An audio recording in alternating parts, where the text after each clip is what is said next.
大家晚上好，欢迎大家来到国际培训大咖五十谈，我是主持人顾立民。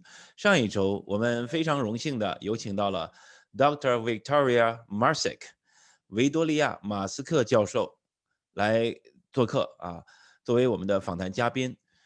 维多利亚教授呢是哥伦比亚大学人力资源的教授，也是2006年国际成人及终身教育名人堂的这个成员。那么在国际的舞台上呢，他也是一位非常权威的人物。那么上一次呢，我们话题非常的广泛，内容非常的丰富。那么我们都谈到了什么呢？都谈到了非正式学习、行动学习，这个终身学习，workplace learning 是这个职场学习，以及无意图学习，就 incidental learning 或者叫附带学习，组织发展、学习型组织以及学习型组织量表等等啊，也稍有提及。所以呢，上周的将近2个小时的时间呢，访谈的内容呢也是非常的丰富。那么呢，大家的收获也是很大。那么非常感谢这个马斯克教授近半个世纪以来为我们这个领域做出的贡献。那么我上次见他的时候呢，是在2016年在纽约市。我非常的惊讶，她是学富五车的这么一位瘦小的小老太太，但是她非常的谦逊啊，对人也非常的友善。那么感谢她近半个世纪以来为我们这个领域所做出的贡献希望她一切都好，并且呢，我们希望以后呢有更多的机会呢来向她继续请教。本周 this week 今天晚上，我们将又一次非常荣幸的请到了另外一位在国际的学习发展领域舞台上非常活跃的人物，他的名字呢叫 Dr. Will Thalheimer， 叫威尔·陶尔海默博士。那么 Dr. Will Thalheimer 呢，他跟哥伦比亚大学呢也有非常近的联系啊。那么维多利亚教授呢是哥伦比亚大学他工作在那里。那么Will Thalheimer 博士呢也是哥伦比亚大学毕业的博士。那么他呢，非常的活跃，他担任平常呢，他多种角色，他既是咨询顾问，也是资深的这个研究者啊，在学习发展领域的研究者，他写了很多的 blog，他也担任主讲人，主持研讨会，并且呢，当各种的学习发展的这个峰会的主持人等等，通过报告啊、录像等形式，在领英啊、推特啊等等各个方面呢，都这个非常的活跃啊，发表了很多的文章，发表了很多的见解。所以呢，他的这个认识他的人也非常之多。那么在2020年夏天，今年的夏天呢，他和他的同事们推出了一个叫 L&D Conference， 叫学习发展峰会，是网上的峰会，连续6周的时间。那么这连续6周的时间呢，内容也是非常的丰富，请到了很多非常有名的，也非常这个实用性非常强的这些大咖们来进行分享。那么在这6周的时间里边呢，这个内容呢也非常丰富。我呢是给它起了一个名字，叫做 Learner-thon， 叫 Learner-thon， 就是learn 跟 marathon 马拉松的这个2个词合在一起叫做学习马拉松确实是6周的时间，确实挺长，但是内容非常的丰富。所以呢，今天晚上的话呢，我们就这几个话题呢来向他请教。首先是学习与发展，就是培训的5大陷阱有哪些？这是他比较知名的5大陷阱 ，Five Failures of Training 这5大陷阱都有哪些呢？我们如何去避免呢？我们面对哪些机会呢？还有呢，就是学习发展学习这个 solution， 学习的这个解决方案对组织到底能不能产生价值，以及现在是在这个年底和这个正是这个年底年关的时候呢，我们正在做明年的培训计划，如何去探寻真正的培训需求，以及学习加速器到底是什么？所以呢，就这些问题呢，我们一会儿呢马上就隆重的请出闲话少叙，我们现在马上就隆重的请出 Dr. Will Thalheimer。Hi, Will. Hey, George. How are you? I'm doing well. Thank you so much for accepting our invitation to be our Training Master Series. Thank you so much. I'm delighted to be here. It is probably the best way, the closest way that we can get so far. Yeah. Well, at least in these days. You bet, you bet. Well, not a lot of people know about you, but just for our audience, would you please introduce yourself a little bit? Tell us where you grew up, where you went to college, what did you study, and tell us where you work and study now. Sure. Well, I grew up in a small town outside of Philadelphia, Pennsylvania, in the United States, on the East Coast of the United States. And I went to college in 3 different places. Well, actually more than that. I graduated at the Pennsylvania State University with my bachelor's degree in psychology. I went on and got a master's in business administration from Drexel University in Philadelphia. And then I got my PhD in human learning and cognition from Columbia University's Teachers College. So, so you're a quite busy person. I know that. So what do you do now? Are you a consultant or researcher? I have been a Everything? consultant for the last 22 years. I have a consulting practice, which I call Work Learning Research. And I live in Somerville, Massachusetts, right outside of Boston. And what I focused on for the last 22 years is taking the science of learning, translating that into practical recommendations, and then help organizations build more effective learning interventions. Also along this time, I focused on learning evaluation as well. So there's sort of 2 parts of my my practice. There's the research to practice stuff, and then there's the learning evaluation stuff. Great, great, great. Thank you so much, Will. And I know you're very busy. You have been engaged in multiple fronts and making a lot of achievements, especially in the summer that you had a very long learning or a very long online conference, and we called it the Learnathon, which is a very creative name for that's a very creative activity, and a lot of people like it. So we'll cover that. But before that, I do want to ask you something about the learning solutions. And reading some of your articles, and you mentioned that there are 5 failures of workplace learning. You know, workplace learning is so important, such an important, well, it's a kind of a wide spectrum in not only practice field, in practice, but also in research. And so tell us about your definition. What did you find, and why there are 5 failures of workplace learning? Sure. So, you know, we in the workplace learning field, we do noble work, right? We help people learn. We help them do better in their jobs. We help them do better in their careers, and we help their organizations, the one they work in. So we should be very proud of that. But it's, you know, every profession has its blind spots. And so I've been out and looking at our field for a long time. I do this thing called learning audits, where I'll go in and look at an organization's learning interventions, whether they're classroom training, whether they're e-learning, whether they're how people learn on the job. And so what I noticed was that, you know, we have some issues. And one of those, I'll go through the 5, but one of those is we forget to minimize forgetting and improve remembering. So sometimes we have this illusion that if we just create learning by itself, that's good enough. But it's not good enough, because we know that our learners will forget.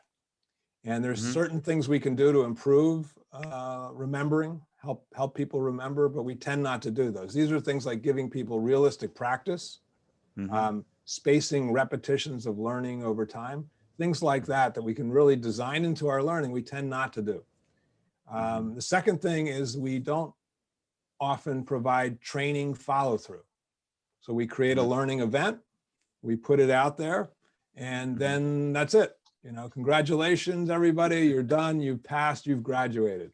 Well, you know, we learn things, but then we not only forget them, but the world gets in the way. We don't know how to implement them. We don't maybe have our supervisors support. We don't have job aids, et cetera. So we don't think often about what happens after the training. So that's another opportunity for us. The third one is we don't fully utilize the power of what I call prompting mechanisms. And these are things like job aids, performance support, things that directly prompt behavior. Too often we think that we should help people to learn, but we forget that we can directly prompt behavior through these other mechanisms. The fourth method, the fourth blind spot we have, we don't fully leverage on-the-job learning. We tend to default to formal training interventions, whether those are in the classroom or online. We think that training can solve everything, but we're not looking at opportunities like coaching, like knowledge repositories, like the way people learn from each other, supporting people and making creative insights, that kind of thing. And then finally, the fifth thing that we don't do well, and this really is a big problem, one of our major problems in our field.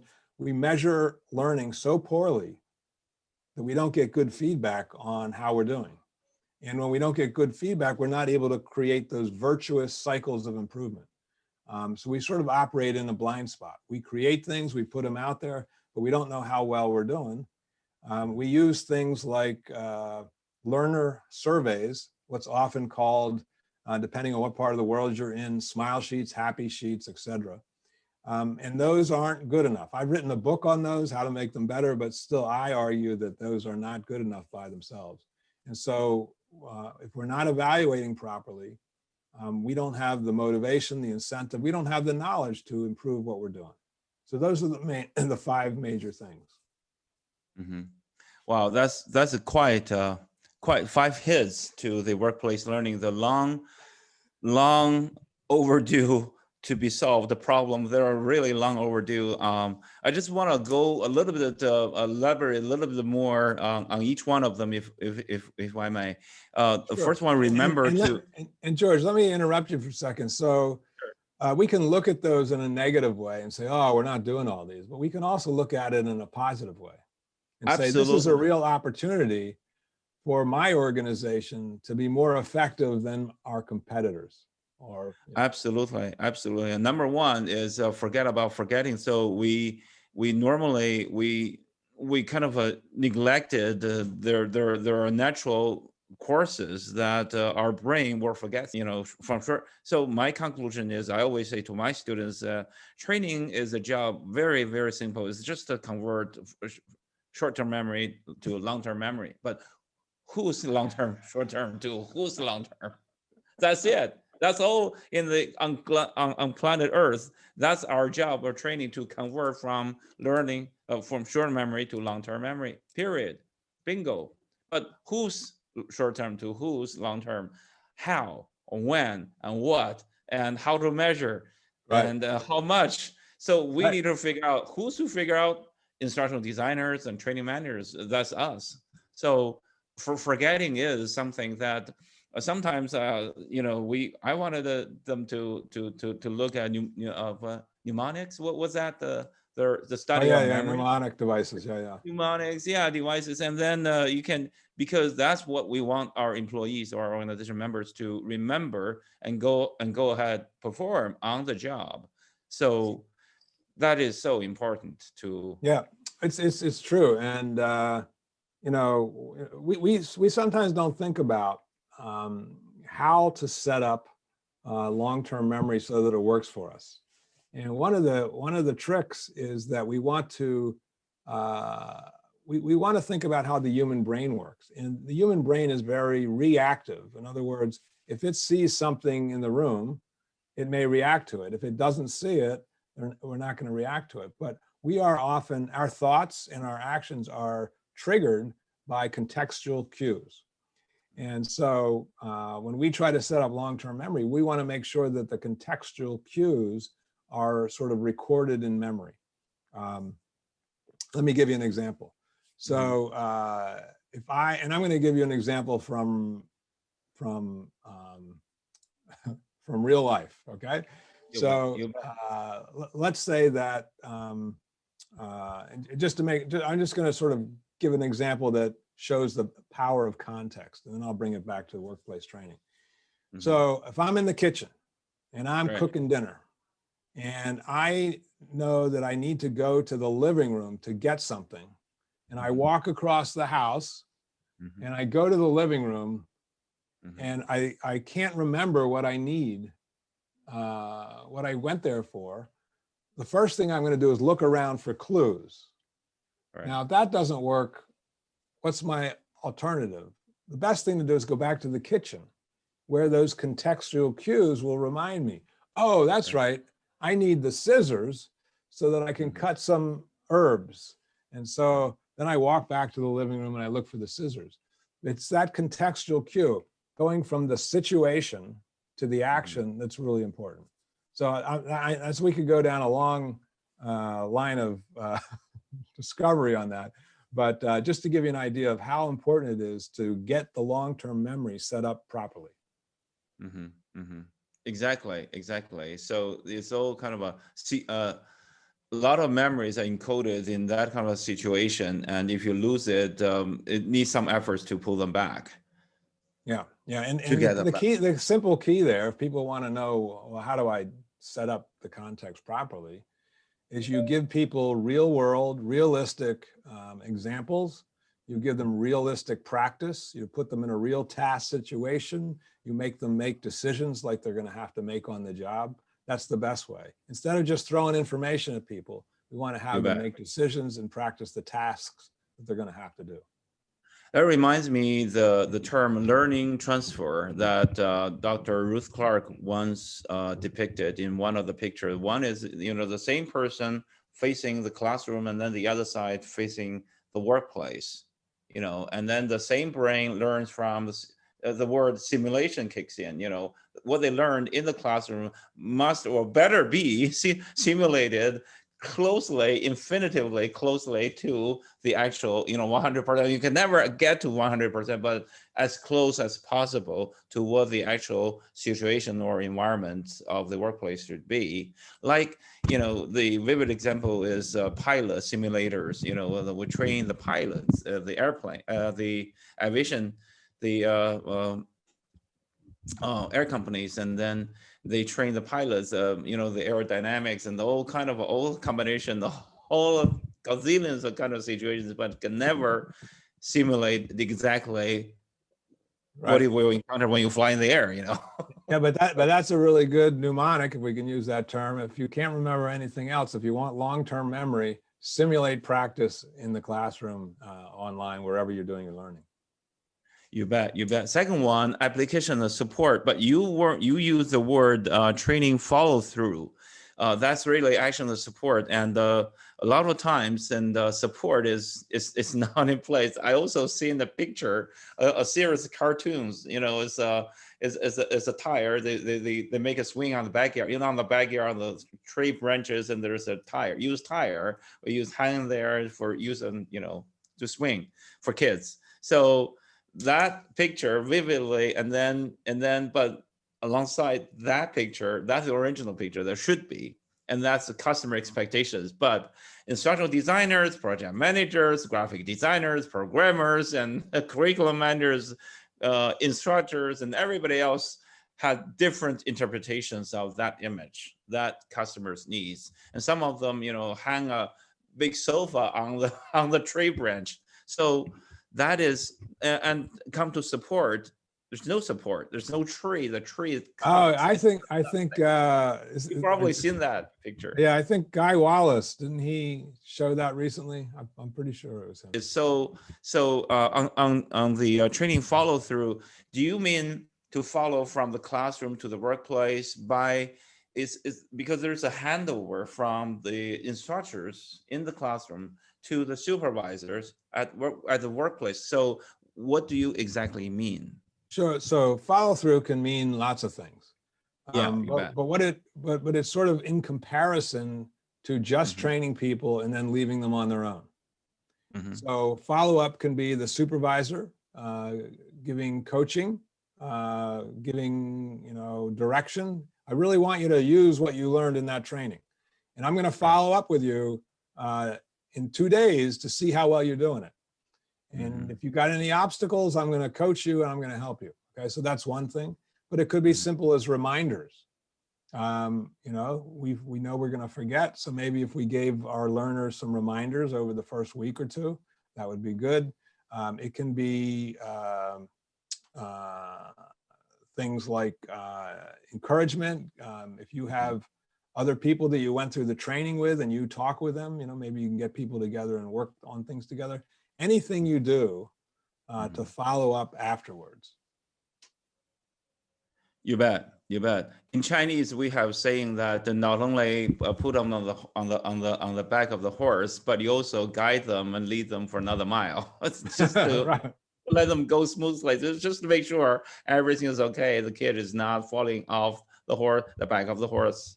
So, so that's a Chinese saying. I like it. Yeah. So you put on the back of the horse and then you walk them for a mile, and then let the kid go. The third one is about prompting mechanism. I really like the word prompting, and because a lot of times we use a job aid to you use the word prompt, which is like pop up and on the spot, just in time. So that really kicks in the word like job aid, like EPSS, like just in time training sort of things. What others? Are there any other ways and mechanisms that support on the job performance? Sure. I mean, so what we're looking for, and the reason I use the word prompting or a prompting tool is to make it sort of general, because there's many different forms of it. So you've mentioned a bunch of them, but there's also simple things like signage, right? Putting up a sign as a reminder. I have some signs, I have some little quotations around my computer to remind me, you know. I have a quote by Warren Buffett: the difference between successful people and really successful people is that really successful people say no to almost anything, right? So I've got these things around. It's really anything that directly triggers us to perform or to think about performing. You bet. You bet.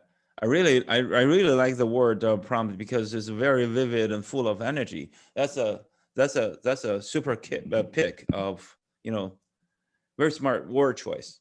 Thank you. Thank you. You bet. About coaching, the fourth one is about on-the-job learning, and you said coaching, learn from each other, and on-the-job training. I interviewed Ron Jacobs, Dr. Ron Jacobs. He is from, he used to be in Ohio and then University UIUC, and he's an old friend of mine too. And we learned a lot about his SOJT, the structured on-the-job training. So is there any difference? Well, that's one method to learn on the job, but there's many things. There's, you try something out, right? I'm learning PowerPoint. Well, I may take a course in it, but then I try it out, and I'm creating a new training program using my PowerPoint. As I'm using it, I'm learning. I'm trying things out. I need to use animations here, and so I try it out, and I get better at it. You can also learn by getting help from others, right? You get stuck, and you go and you find Sally, and Sally, I forget how to do this. What's going on? You can ask for feedback. I used to do leadership training, and one of the keys of being a leader is that sometimes your people won't tell you how you're doing because they're afraid of you. So if you go out of your way and say, hey, Joe, listen, I'm trying to get better at delegating responsibilities. I want you to give me some feedback on how well I'm doing. So you can ask for feedback. There's task instructions. You can read manuals. There's social media. There's help systems. There's lots of things that help us learn on the job. And one more, and this is one we tend to forget about. Most of the time we talk about what I call transfer learning. And that is learning that is transferred from an expert to the learner, or from a book or some kind of e-learning program to the learner. We're transferring the learning from one entity into the learner's head. But there's another type of learning, and I call it insight learning. So if I have a new insight, I bring two things together into working memory that I'd never connected before. I have this insight, a new idea. I've just learned something. And that's all about creativity. And so that's another way to learn on the job. If we're a smart manager and I want my teams to be creative and innovative, then there's certain things I can do to support that. I also learned the term incidental learning from Dr. Karen Watkins from University of Georgia, and also Dr. Victoria Marsick. They've been co-working conducting research on incidental learning, and that's probably applying to the on-the-job learning as well, because you don't know what you're going to learn, but while you're exploring this, and then you find 10 other things that related to the same subject, and then you learn them on the way, and then you felt like, wow, how come I didn't know those things before, which I should have, Absolutely. Well, and that's why, that's one of the major reasons why, those of us who've been in the workplace for a while have developed a whole set of insights that people who are new to the workplace may not have yet. Right. As I see it, all the concepts and definitions all kind of funnel down to one thing: just do it, just learn it. Yeah. Right? Incidental learning, transfer learning, inside learning, they're all kind of in the different angles, but in different situations, but for the same purpose. All roads leads to Rome. Well, and you're really highlighting something that's important as well, and that is that the learner can take responsibility as well. And some people are more likely to. Those who are voracious learners, they're always, they always have a book, they're always reading articles, they're listening to podcasts, whatever it is. They're just constantly open. They go talk to people. They ask for information. I think the word for this, the fancy jargony word is, epistemic, right? You want to, you have knowledge seeking kind of behaviors. And those are the easiest learners, but we have a responsibility to all learners through the spectrum. Right. Training is like chocolate in a box. You never know what you're going to get. It's not always sweet, though. You bet. Forrest Gump will tell us. So anyway, the fifth one about measuring, improving measurement so that we can get good feedback. That, I must say, could be a lifelong research on measuring the value of learning, because that, as I have seen it, that it has been kind of a linger around for over half a century. What's the value of learning? Can you prove that? Can you tell us? The best way is to calculate the value of training from the business gains and from the revenues or profits or net profits, and then say, okay, 32.1, it's our, it's because of learning, and then thank you, and then go ahead and get your bonuses, and next year your training department will get a third more of last year's budget. So that will be ideal, but do you believe that will be realized in the now or in the future? Well, at least in our lifetime. So let me go back a little bit and go to a 50,000 foot view, since we were talking about pilots earlier, and say, look, there's three reasons why we might measure learning. One is to prove how well we've done. Another one is to support the learners directly in learning. And the third is to improve our learning interventions.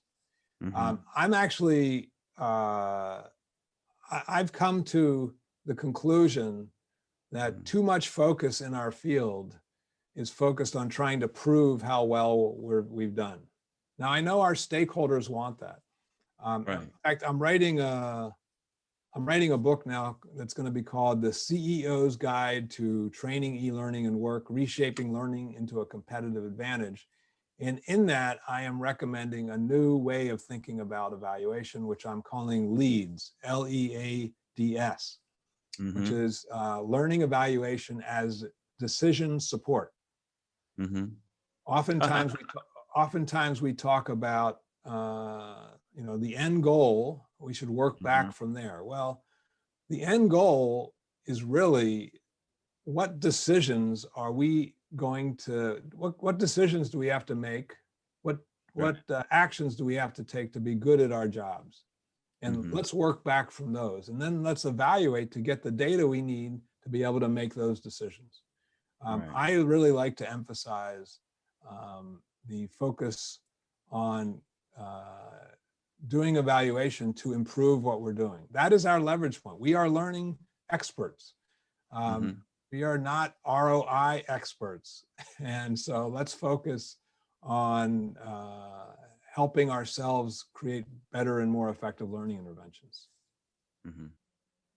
Great, great. I think I think those three levels of attention on the learning measuring, I think somehow should be solved in the future because learning functions, especially for America, like developed countries, and then we can say the training function is more kind of a welfare sometimes, but in developing countries, it's about life and death, you know what I mean? So Yeah. the learning function can exist, or corporate university should exist, can exist, or will exist in the next year or not. It all depends on whether this company survive next year. If not survive and everything cut, and even the the factory or the company is gone, like during the pandemic, there's so many companies suffered that.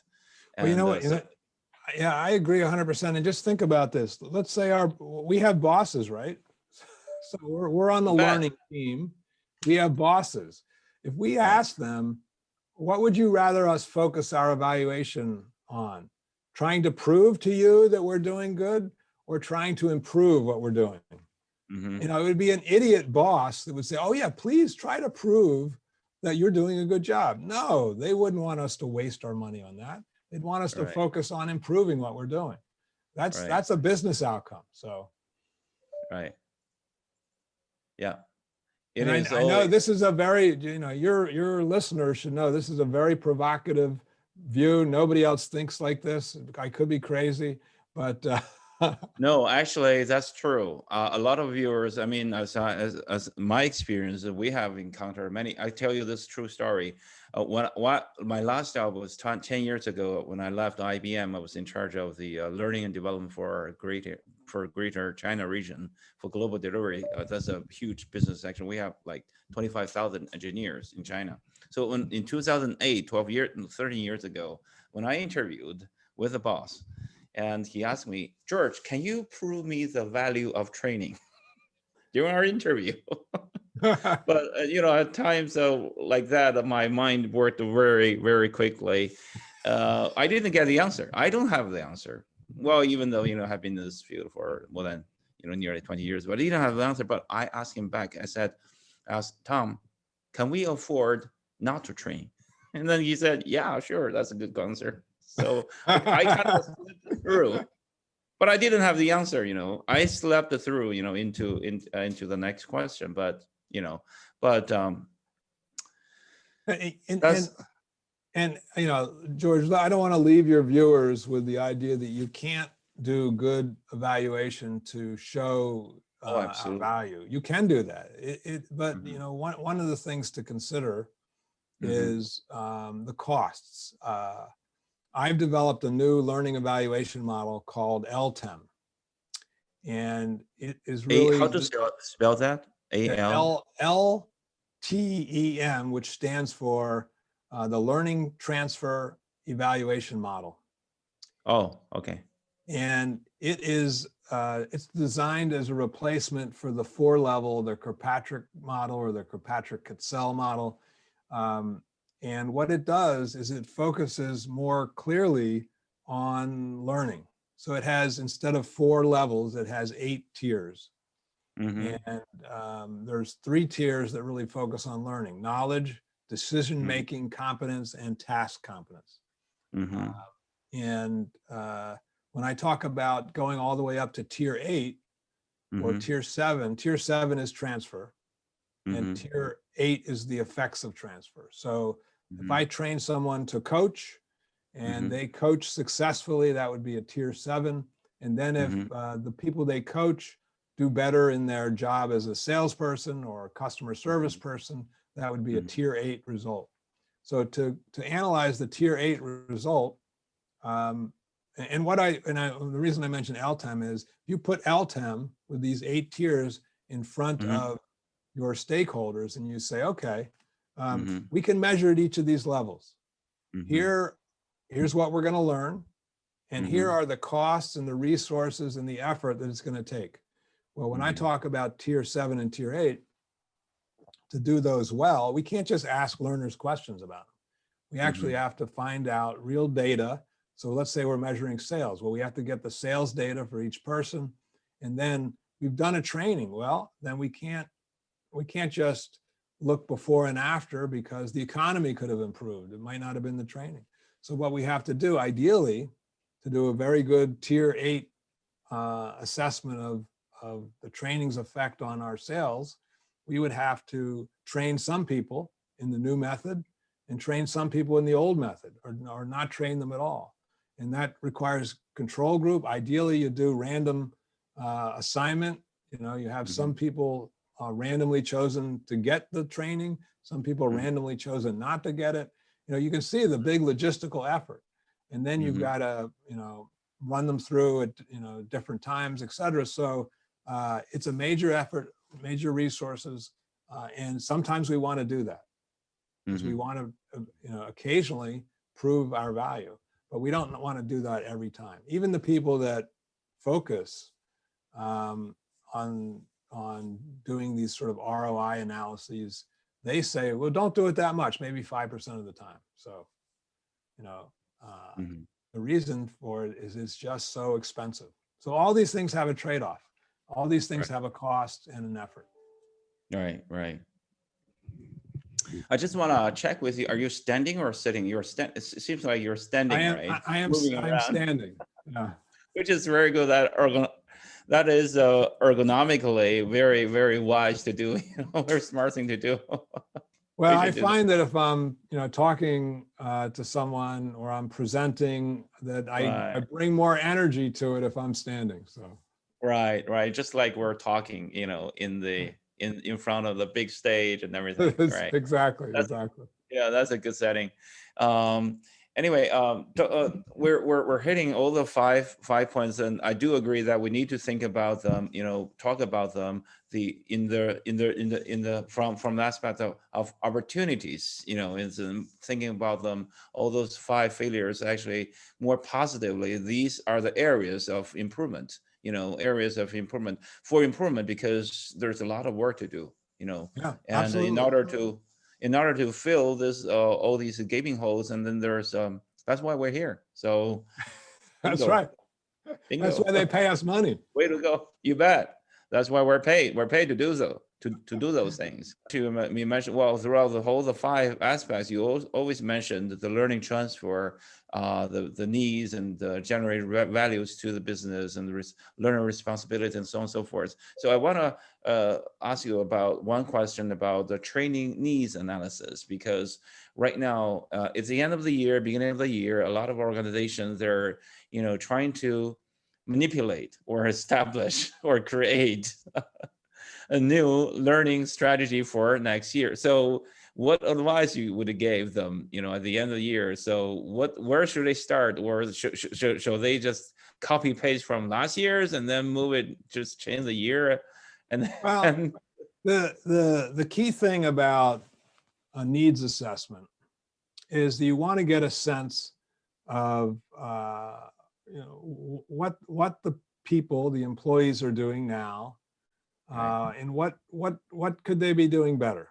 So you sort of have to have a vision of that, and so we can't do this at a distance. And one of the things I'll caution against: sometimes we think we're just going to send out a survey and get information. Well, what do you want? What do you need to learn?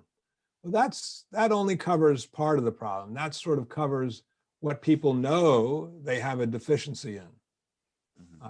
So, I might be working on Microsoft Excel, and I know that I'm not good enough. Well, I can tell you that, but I may not know that I have a certain blind spot about how to manage other people, or how to work in a team, how to run a meeting. I might think I'm perfectly good at it, but I may not know. So if you asked me, if I answered a survey, I'm not going to be able to tell you that I'm bad at running a meeting. So, we need to dig deeper. So number one, don't just think that you can ask people what their needs are. That's not really good enough. Exactly. You can do that. You probably should do that, but don't do that only. There are some very sophisticated methodologies to do an analysis. You can look up cognitive task analysis. All right. A very deep process. They've really figured it out. Now, I will say some of these processes are just too complex. right? We can't possibly spend the time to go through a full cognitive task analysis or other method. So what I suggest is trying to find out what are the common mistakes that people in a position tend to make. And you can ask them, but you also need to ask people that have been in the job a long time, people that have been in the job a short time, supervisors, experts, but try to find out, we don't want to teach stuff to people that they already know. Right. Or we might not even want to teach people things that they're going to figure out easily on the job. What we want to do is spend our limited time that we have with them focusing on what they really need to focus on. I have a question that you can ask. Right. I call it the magic question. And the question is, what do you want your learners to be able to do? And in what situations do you want them to be able to do those things? That's the learning objectives. Well, yeah, see, that's the thing. A lot of people forget the second part, that we really need to think about the situations. Because when we're designing learning, it's not just about the concepts. It's also about the situation and the context. And so if we don't ask the second part, if we don't ask what situations do you want people to perform in, then we're going to miss out. So, and I'll make this very concrete. Let's say that we want our leaders, our managers, to bring their direct reports, the people that work for them, into decision making, help make decisions. Not all the time, but some of the time. And we want to do that to get their buy-in, to get their good ideas, et cetera. Well, the key to that is knowing when to do that and when not to do it. So we really want to have that contextualized. So then we need to think about the kind of situations where you'd want to practice this. Well, you clearly want to practice it in a staff meeting where you've got your whole team. You want to bring people into decision making. But also you have to think about, I might have some one-on-one meetings. I may have a discussion with somebody over the phone or over the internet now, right? So all of those are different situations. So we want to train people on that concept in those different situations. We want to give them practice in those different situations, not just focus on the big staff meeting, because that's not all the situations they're going to have to use that concept in. Great. Thank you for the advice. And right now is really training needs analysis. This job it's a task. It's an annual task. It's on the calendar every year. It's kind of a recurring. So that's why I'm asking this question. So all this, training needs analysis and, design, delivery, maintenance and support, all we do is to create, value for organizations. So based on your experience of consulting research, what are the biggest obstacles in learning function to help organizations realize is business goals? Well, I know that's a big question. I know I don't think really 10,000 feet high. Well, we've already talked about the 5 failures, so you can go back to those. Those are major obstacles.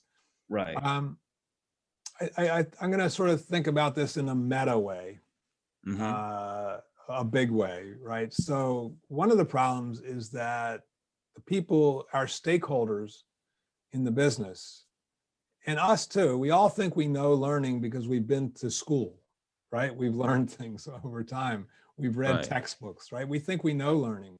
But one of the biggest obstacles is that human beings in general have a imperfect view of how learning works.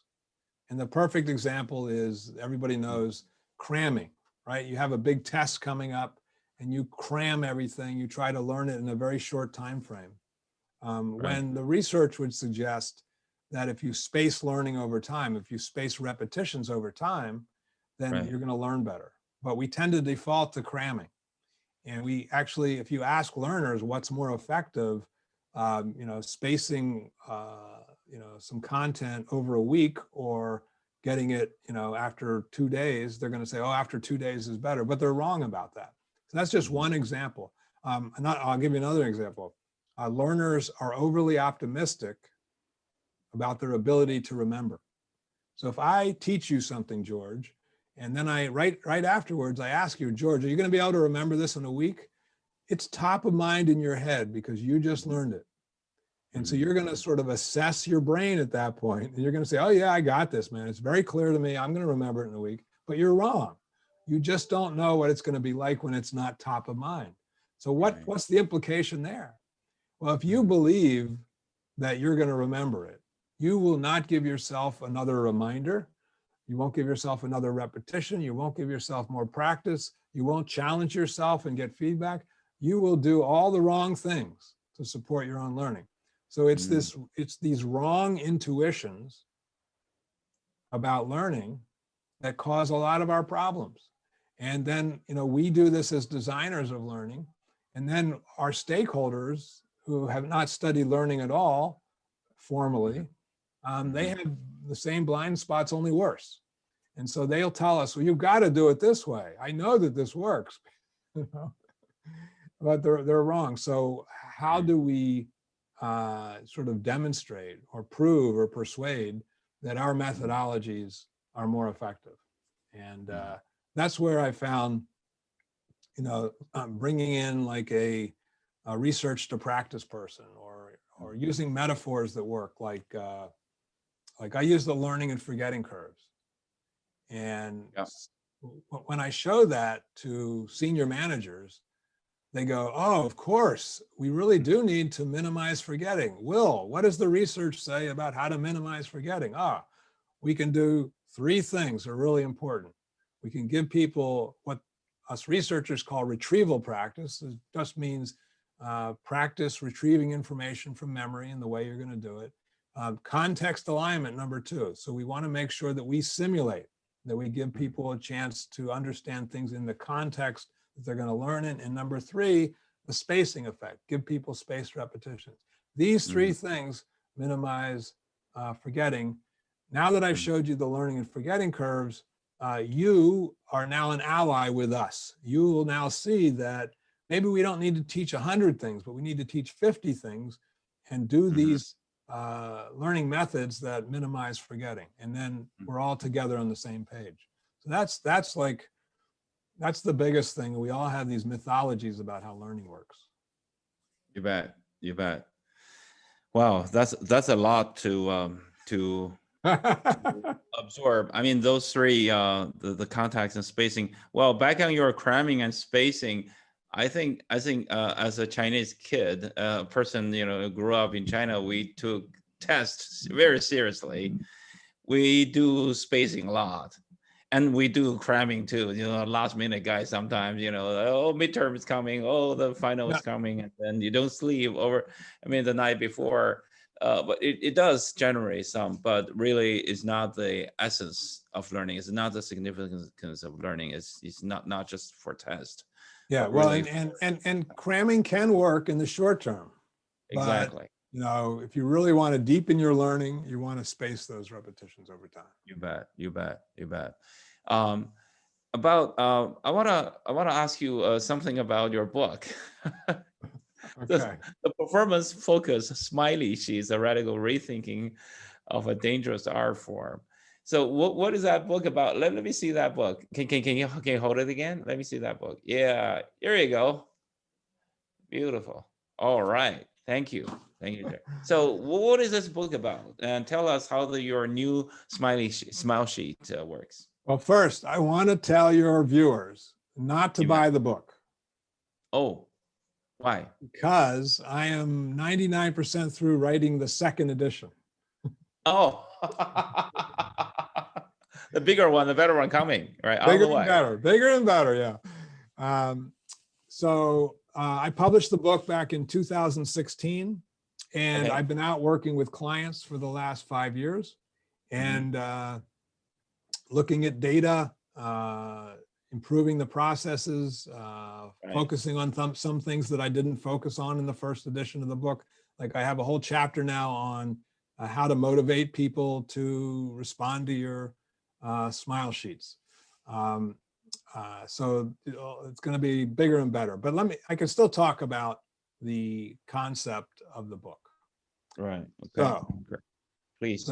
one of the number 1 things we do to measure learning is to use what I called in the first book, smile sheets. In the second book, I'm going to call them learner surveys to be more generic about it. Okay.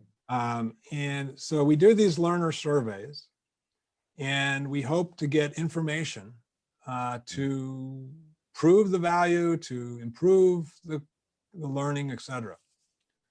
Well, a bunch of years ago, I came across a meta-analysis, scientific study that showed that smile sheets were correlated with learning results with an R of 0.09.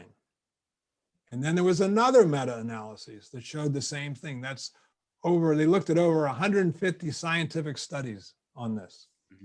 And the R for both of these was 0.09, and statisticians tell us anything below 0.30 is considered a weak correlation. So 0.09 is virtually no correlation at all. What that means in practice, if you get high marks on your smile sheets, you could have a very effective course, but almost equally likely you could have a poor, ineffective course. If you get low marks, you could have a poorly designed course, but almost equally likely a well-designed course. Traditional smile sheets don't tell us that. No, so my first reaction was, oh my gosh, we should just throw out our smile sheets. But then I realized that, it's a tradition. We've been doing this for 60 years.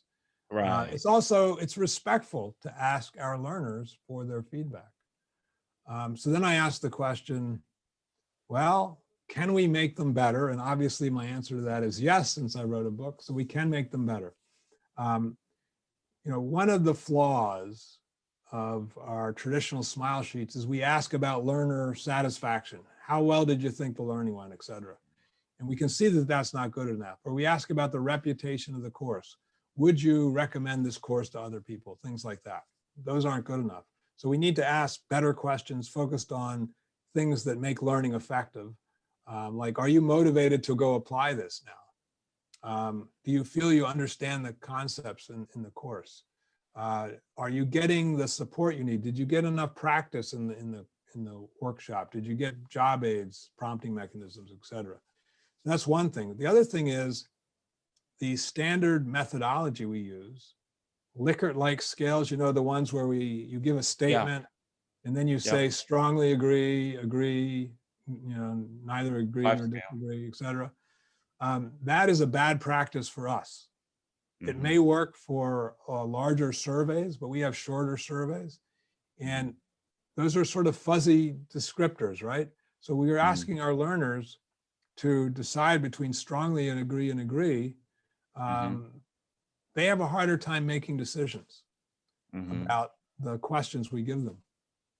And then they're not motivated because they see the same question choices all the way down. So their eyes glaze over, they get bored, they habituate, they don't think it's very valuable.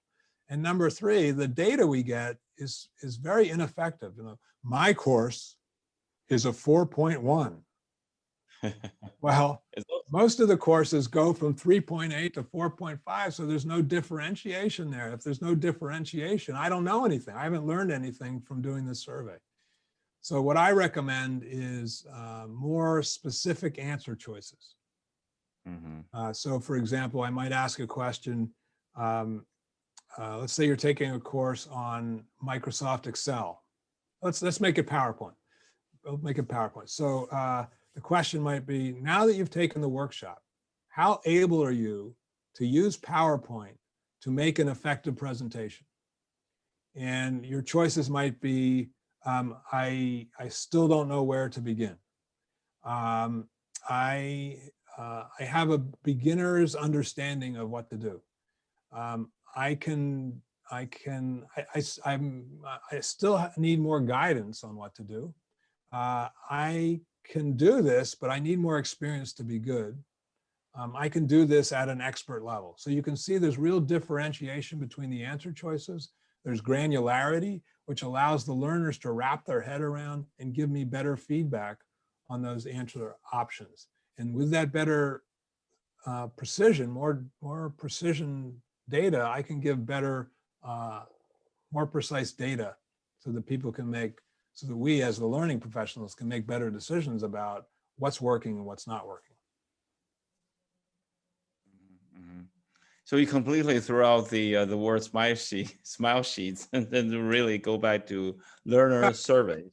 Well, you know, smile sheet is the most popular term for these in North America where I live.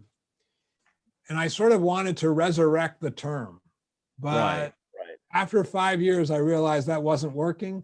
And a better term is learner survey because it's so descriptive.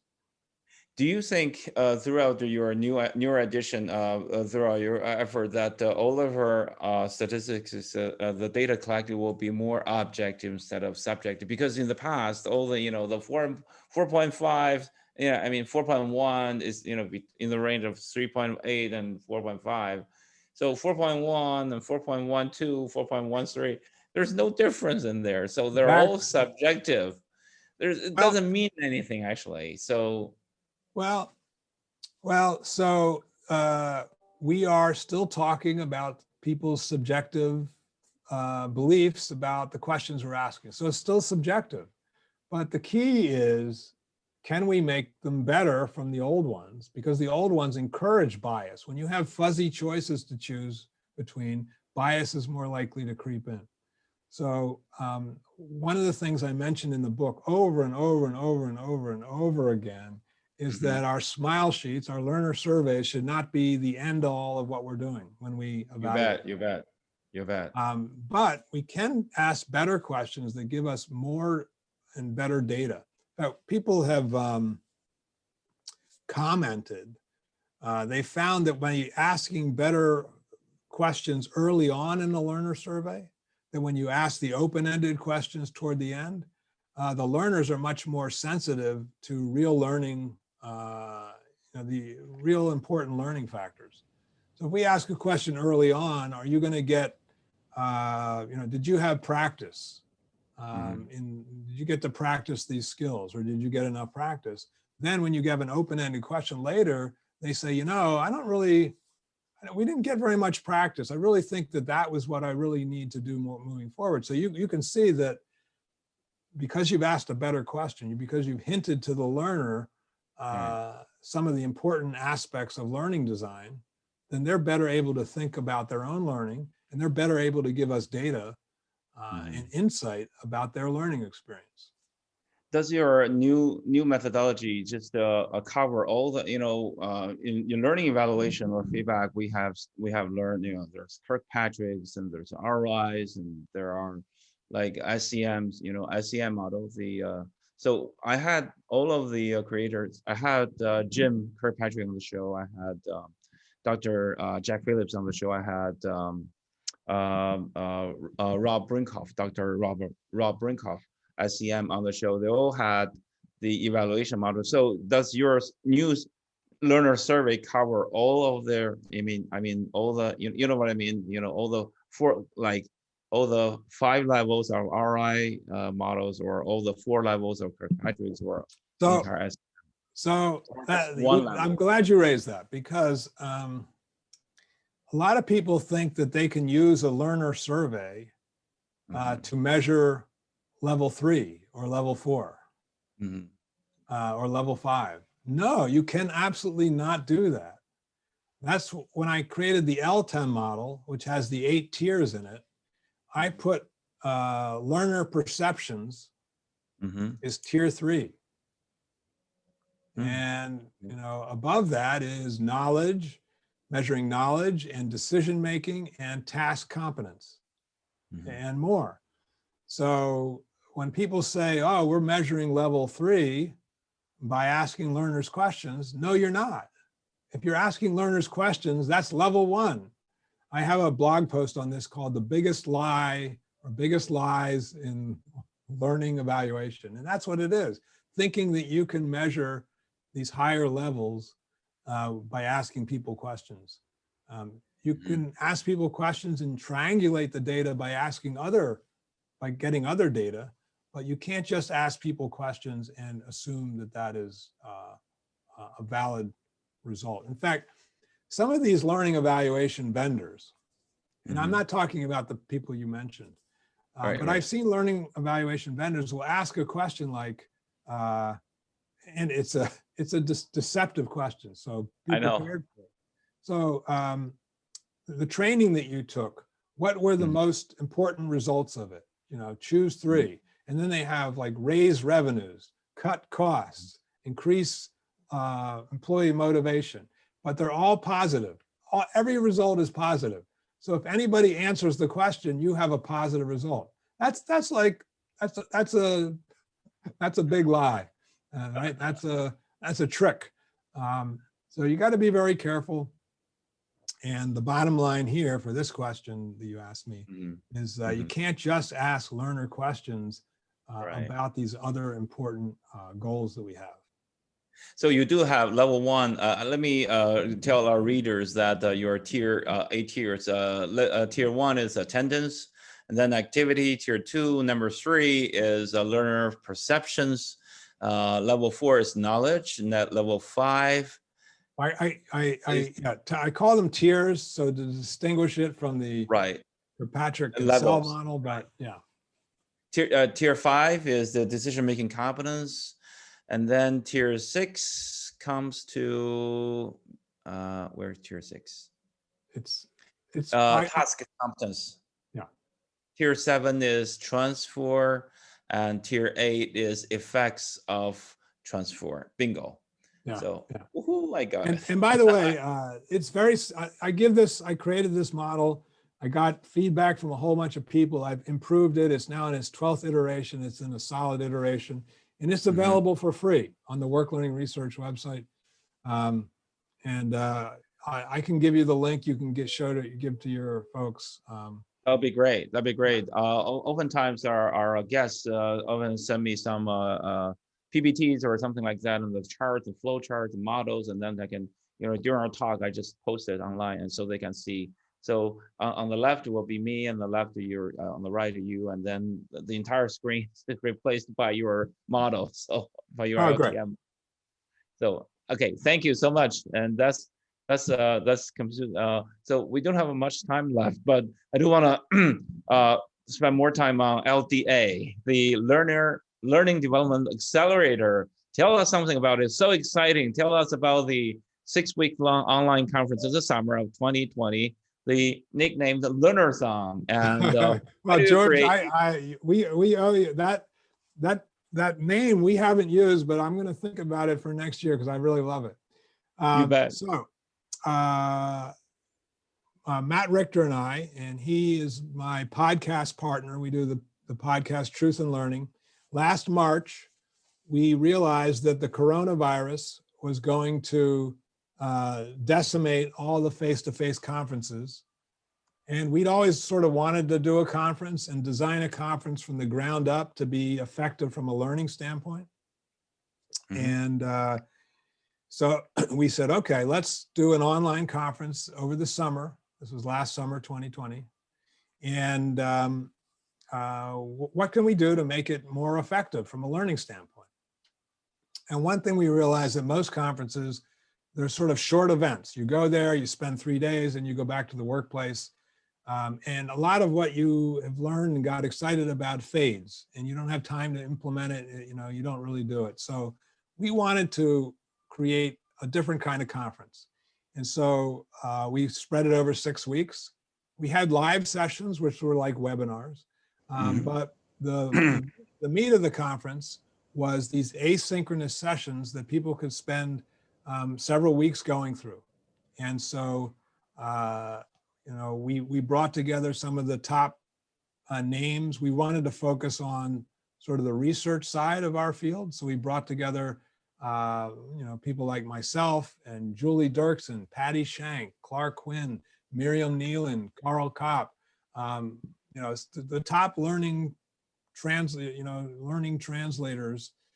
in the world, and other people as well who are like top tier practitioners.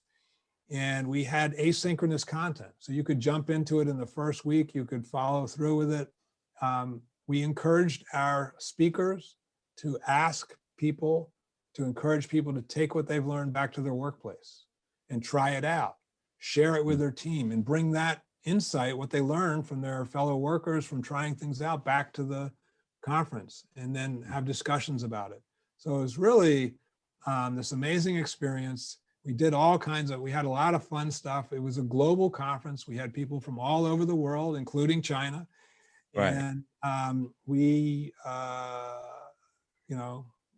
did this for 6 weeks. And then at the end of this, as we were closing up, people said to us, "You guys have to continue this community. This is amazing. I've learned so much from people. They're really smart and brilliant." In fact, several of them formed their own groups and kept it going together.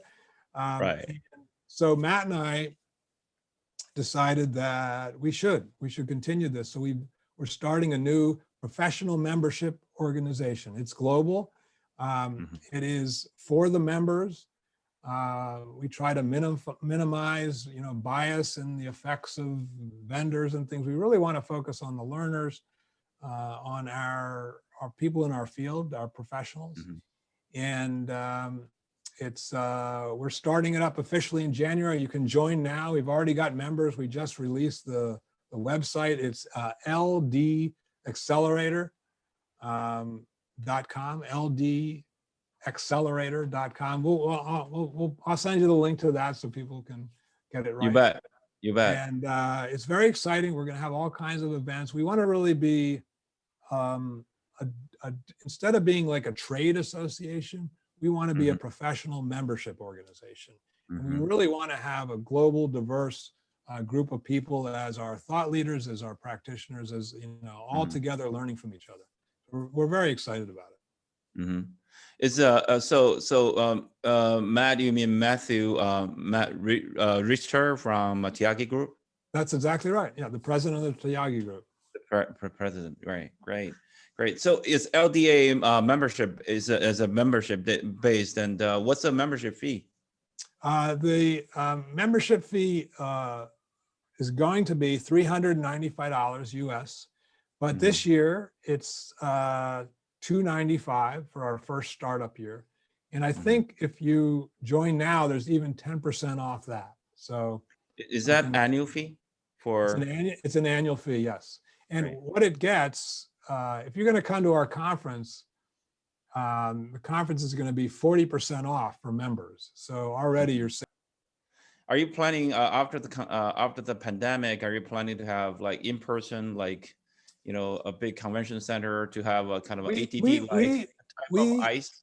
Well, we evaluated the conference, and we asked people to compare it to the average face-to-face conference they'd attended.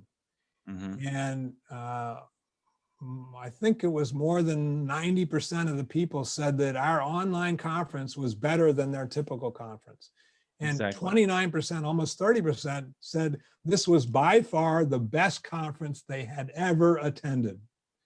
And so we think that we can have a great learning experience online, maybe a better learning experience online, particularly if we're going to have a global audience, right? If we're going to have global members, it's much easier to do it online. We may, in the future, maybe once every 5 years, we may have a face-to-face one, but we don't think we need it right now. And there's many arguments for why not to have it. There's traveling, 1,000 people, 2,000 people all across the world in planes. It takes so much of people's time and energy. It pollutes the world. We don't need more of that right now. There's just so many reasons to do it online, particularly if people are telling us it's the best conference they've ever attended. So you, instead of not only you're a green guy as well. Well, we try. Well, we did it by necessity, but yeah, that's been I've written an article on that on LinkedIn. I think it's titled "Does Your Training Pollute?" I've seen that. So I really want to commend you on the on managing all the dynamic. First of all, creating this 6 weeks long online conference, and such a short time period, and also such a high quality, and gain so many positive feedback. I've heard a lot of good things about the conference, and also you and Matt successfully managed captured the dynamics, the good dynamics, and then form into, quickly transfer into a formal learning organization. I'm really interested because my expectation is, I think probably on behalf of many viewers have the same feeling, that create something new. Right. Probably online conference is much better, and who knows, 3D, imaging, and will come out on the device, will have 3D, and you and I can, just watch each other 3D, like like the Star Trek or Star Wars projected decades ago. Who knows? So virtual, yeah, it does save us a lot of money and time and trouble and all the hassles. Yeah. Create something new. I really appreciate that. I think that will be your advantage. That will be your edge. Well, Online conference. hopefully. I think that will be. Yeah. Anyway, so kudos, LDA, go. Thank you. So last set of questions I want to really quick. What impact do you think the L&D field will encounter in the next 10 to 20 years? I can't predict too long, but 10, 20 years. Well, because of there's a pandemic, there's information, there's AI, all this and that. So, I've learned that it's impossible to predict the future. Even those people that are sort of well known and famous for it did a lousy job with it. I know. I know. But that being said, I think we're going to become more professionalized, and we're going to have to up our game. We're going to have to do better evaluations. We're going to begin to learn. When we do better evaluations, we're going to learn that we're not as effective as we can be, that there's real opportunities for improvement. And then we're going to begin to think about, well, my gosh, I need to improve. What can I do to improve? And we're going to rely on two things. One, the science of learning, and the people that compile that information, who help us make sense of it. We're going to go to them. We're going to audit our own learning interventions regularly to improve them. And we're going to do better measurement ourselves, because we're going to be like, oh my gosh, if our company is competing with another company. If they're doing better learning, then our company's not going to think as well. It's not going to act as well. And we're going to eventually, fall down. We're not going to do as well. We're not going to survive. So I think that's one big thing: better evaluation, better science. I think there's going to be better learning platforms online. There's some really good ones, but none of them are perfect. All of them have like these gaps that you're like, oh my gosh, could you just do this? It's like, we know from learning science that this would be better. Please do this. I think thinking about a centralized repository of knowledge may not be the way we go, because now anybody who's an expert can develop a course. I have a course online now that I teach, Presentation Science Bootcamp. I created it by myself. I have it on a platform I really like called the Pathright platform. And my learners can go, they can sign up, they can pay, and then I take them through my course.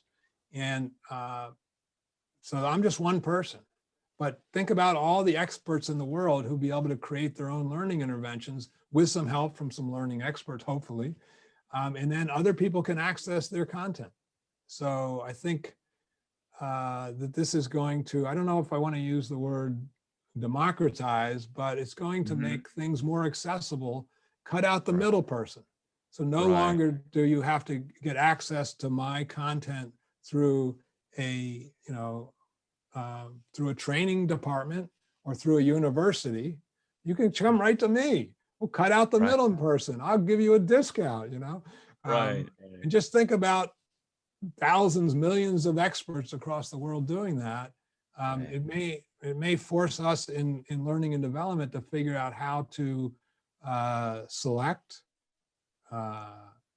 monitor, improve these kind of, outsider supplied content. I do agree that the science of learning will be more penetrating than before. I always have two. In Chinese, I have two. There are 10 characters, but 2 sentences. I always say this: training is a science, and instruction is an art. I do have 2 more questions, but if you have a chance to do it all over again, what you would have done differently? Oh, in my career? Yeah, a lot. I don't know. I mean, I've been out on my own, so I'm sort of like an entrepreneur, and I made a lot of mistakes along the way. I'd probably like to make fewer of them, but trying things out.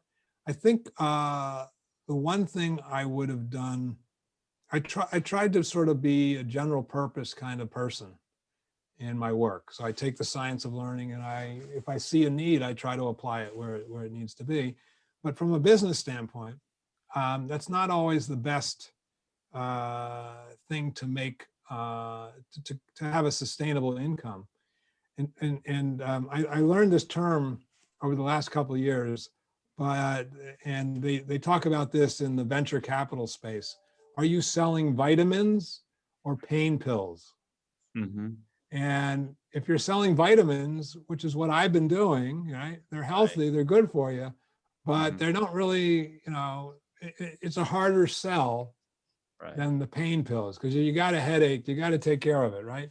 So I might have thought about how to not just provide vitamins for the field and for my clients, but also to be better able to focus on particular pain points.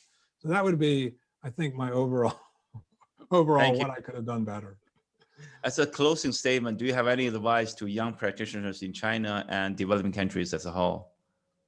Maybe just a few sentences. Sure, absolutely. I mean, the key thing is to be a learner. You're in the learning field, be a learner. Focus on the most valid information. So focus on the science of learning.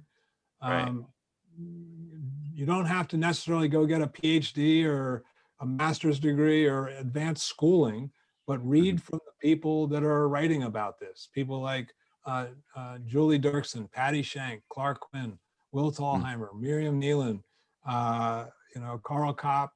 I'm sure I'm forgetting people, but I'm sorry. But the research translators are out there. There's really, in English anyway, there's some really good books from the scientists that sort of, make the science of learning clear, like Make It Stick, et cetera. So I would start there. Start with the foundations. If you know learning deeply, then everything else will be easier. You will be more effective in many ways. You'll be able to think more precisely and accurately about how learning works. And that's the key. We are learning professionals. Let's keep learning. Let's learn about learning. You bet. We better do that first. Exactly. Walk the talk. Walk the talk. You bet. Thank you. Thank you, Will. I know we have taken a lot of time from yours, but really appreciate that on behalf of all the learners and now and in the future. Thank you so much, Will, for all the. Thank you, George, for the great questions, a great conversation. And, it sounds like you've got a great organization there and you're really supporting the L&D field. So keep at it. And if I can help, let me know. You bet. You bet. Let's keep in touch. Okay.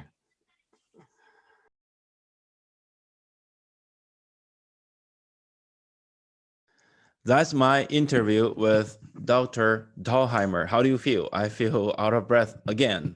And during our talk, we covered a lot of topics again. We talk about the 5 failures of training, and also we covered how to do needs analysis, especially at the end of the year, and also at the beginning of next year.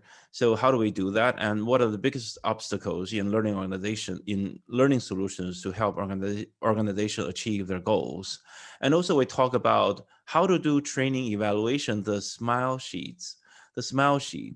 So he presented us the LTM, the LTEM, the Learning Transfer Evaluation Model, and from tier 1 to tier 8, how does it work? And also we also covered LDA, the Learning and Development Accelerator, and how does it work? So thank you so much, Dr. Thalheimer. Thank you for your activity. Thank you for being the connector throughout the world and connecting all the learning development professionals throughout the in different countries and glue us together. And we look forward to hearing from you more. Thank you.